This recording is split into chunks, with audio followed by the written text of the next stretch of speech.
Mary Aduana, Miss Earth Philippines 2023. Maliban sa Miss Universe 2023 at kay Michelle D, bakit importante na suportahan din natin ang Miss Earth pageant? So, here are 5 possible reasons. Pero bago yan, follow nyo ako sa Instagram, The Story of Anthony, with 1,200 followers. Kaya, thank you so much for following me. Number 1 possible reason is that hindi pa tapos ang pageant season. At Miss Earth ang isa sa mga remaining major crowns, major pageants na ongoing, at ang coronation night will be on December 22, 2023. Yung Miss World kasi na-move sa March kaya parang ang labas tuloy, Miss Earth na yung natira this year. So gaganapin ang Miss Earth sa Vietnam. O di ba? So lahat tayo nagkumpulan, nagsuportahan doon sa Miss Grand International kahit na alam natin na hindi pinalad si Nikki Demora.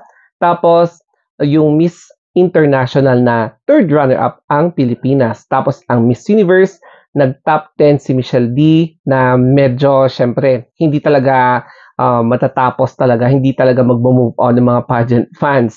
And ngayon, Miss Earth na. Kaya suportahan natin ang pambato ng Pilipinas na si Ilana Aduana.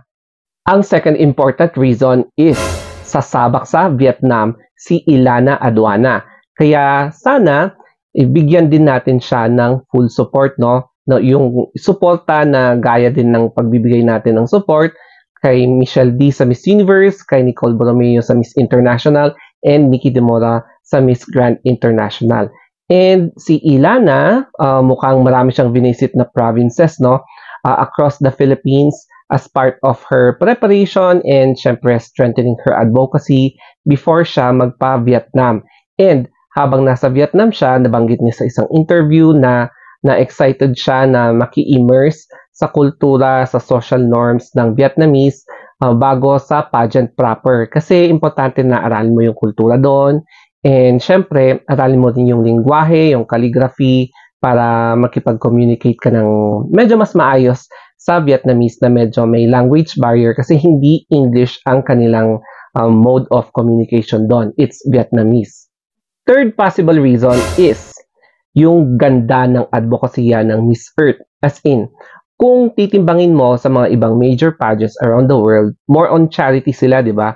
Pero dito, talagang nakakonsentrate sa environmental, ecological, yung mga ganon na preservation, protection, yung mga developments in order to preserve our environment. Tapos awareness din para magkaroon tayo ng basic knowledge on how to help Mother Earth na i-regain yung kanyang environmental related rehabilitation, mga ganong kineme. Kasi marami ang mga candidates na mas gusto nila na sumali sa Miss Earth kasi nga ganito yung advocacy nila. More na nagtutulungan sila to have one goal na magbibigay talaga ng tulong sa environment natin, which also affects political, economical, sociological, technological, mga ganong kineme. Kaya yes, very relevant ang advocacy ng Miss Earth than other international beauty pageants. Ang pang-fourth naman is yung pagiging unbothered. So Miss Earth is probably the most, kung hindi ako nagkakamali, na unbothered, walang pakialam sa mga intense bashing, especially noon, no? Kasi alam naman natin na low-key ang profile ng Miss Earth.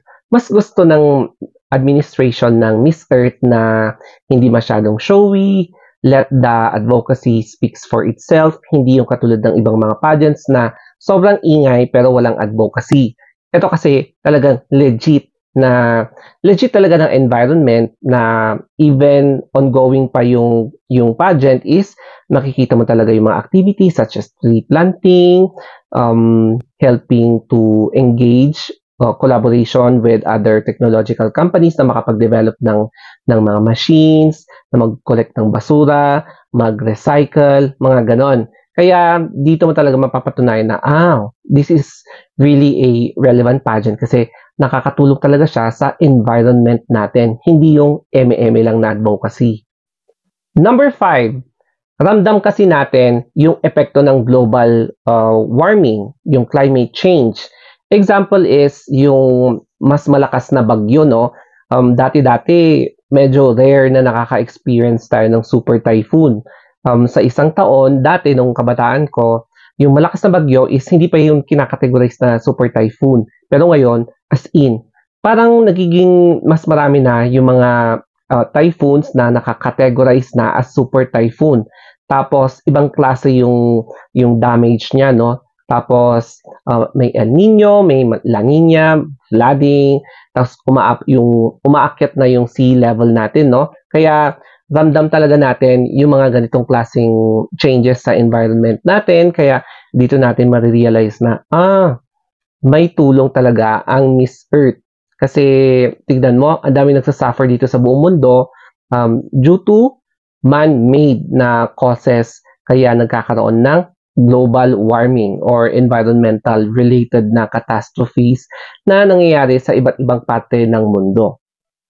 So going back to our own representative Ilana Aduana, napansin natin na or napansin ko mismo na very visible siya sa kanyang social media, as in yung initiative niya is parang doble-doble kaysa sa mga past, no? Pero syempre, not discrediting our past queens. Ibang level yung kanyang initiative, yung kanyang leadership, tapos yung dedication niya sa pageant na ito, na pwede mong ihalin tulad sa past winner, no? Na gusto niya talaga na maging Miss Earth, yung nanalo na si Miss Korea, yung incumbent Miss Earth. Ganun din, similar sila ng mindset ni Ilana Aduana, na makikita mo talaga na legit, full force siya, and willing talaga niyang gawin lahat in order na magkaroon tayo ng possible fifth crown for the country. So parang isineset aside niya yung mga parang negative feedbacks if ever na magkaroon siya ng crown. Basta ang importante, wala siyang ginagawang masama. Very nagpe-persevere siya sa mga goals, plano niya, in order na patunayan niya na deserving siya manalo as Miss Earth and fifth for the country.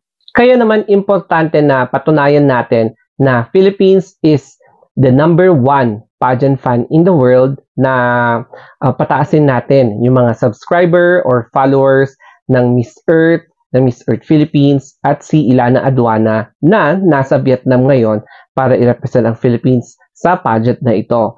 Kung kaya natin na pataasin yung mga followers ng ating queen sa Miss Universe, why can't we also do the same kay Ilana Aduana, di ba? Kasi she is really working hard and she really deserves etong suporta na binibigay natin sa ibang pageant na pwede din nating ibigay sa kanya, di ba? Wala namang masama eh. And syempre, papatunayan din natin na talagang walang crab mentality issue dito. Dapat i-spill over natin yung bayanihan. Kaya sana may bayanihan tayong magagawa para sa Miss Earth.